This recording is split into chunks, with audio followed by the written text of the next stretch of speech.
La créativité est un bijou d'équilibre, a-t-il coutume de dire. Argent, or, ébène ou nacre, Jonas célèbre les matières en leur donnant vie. Saliens, Chittis.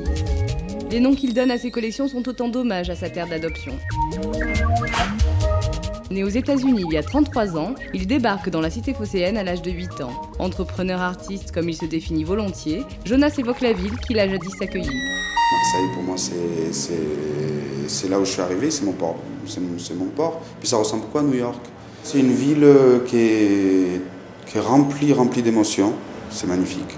Marseille, c'est magnifique. La région, d'ailleurs, même, puisque Cassis, toute la côte, on remonte un peu dans les terres aussi, c'est très beau. Déjà, je travaille avec les entreprises régionales, parce que je crois que la proximité amène la qualité. Parce que les choses ne sont pas loin, on peut mieux les superviser, il y a une complicité qui est plus grande, on est de la même région, et je crois que c'est important pour une entreprise artisanale qui a même des ambitions artistiques. Je collabore souvent avec des créateurs.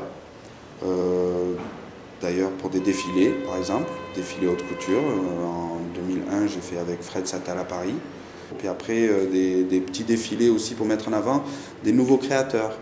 Parce que bon, on parle de haute couture mais il y a aussi ceux qui arrivent derrière. Je suis un aventurier dans la créativité. Maintenant partir de Marseille physiquement moi-même, je ne me vois pas partir, non. Par contre mon image, oui.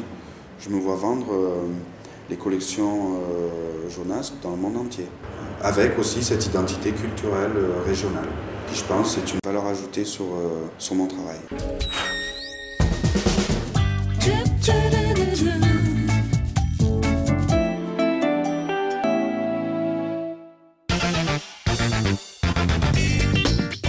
Les 13 et 14 mai prochains, près de 3500 jeunes se rencontreront à Martigues pour un événement devenu incontournable, le Printemps des lycéens et des apprentis.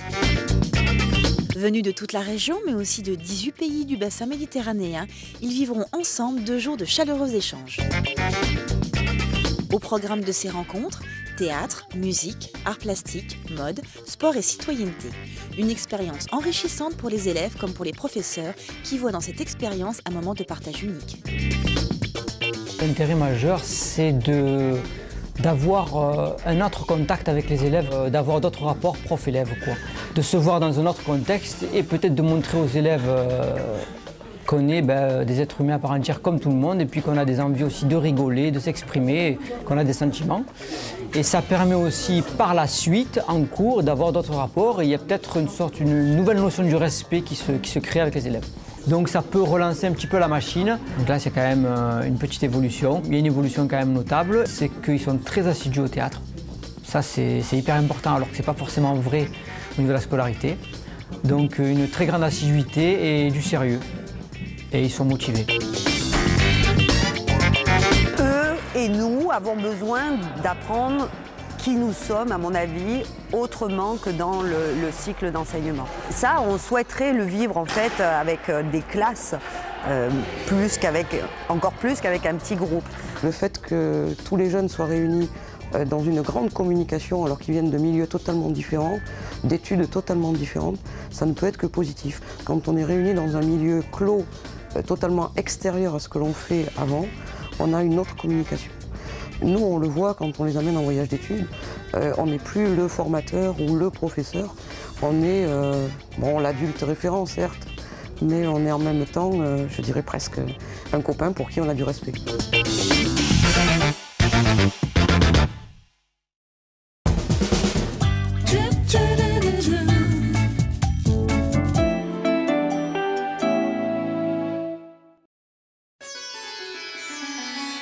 Il est un lieu qui donne vie aux images, où chaque ligne prend tout son sens.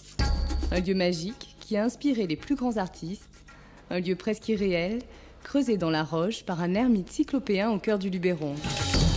Les carrières de calcaire blanc des Baux-de-Provence ont été exploitées pendant des siècles. Elles ont donné naissance à la cité antique de Glanum, au château des Baux, mais aussi de l'autre côté de la Méditerranée, à Alger-la-Blanche.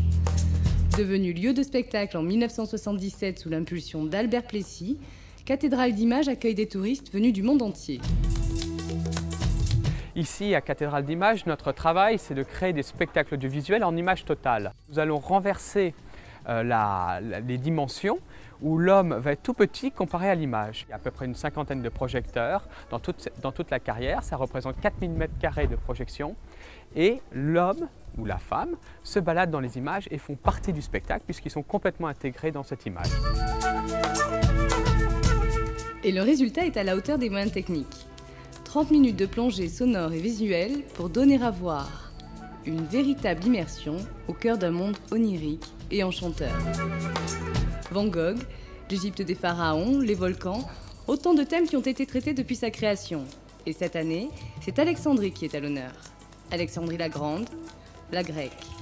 De la cité antique à la ville moderne, on y découvre les 1000 visages de la belle égyptienne. Ce spectacle présenté par Gianfranco Iannuzzi sous la direction scientifique de Jean-Yves Empereur, archéologue et responsable du Centre d'études Alexandrine, est visible jusqu'au 9 janvier 2005. Une partie des recettes sera reversée pour les fouilles d'urgence d'Alexandrie.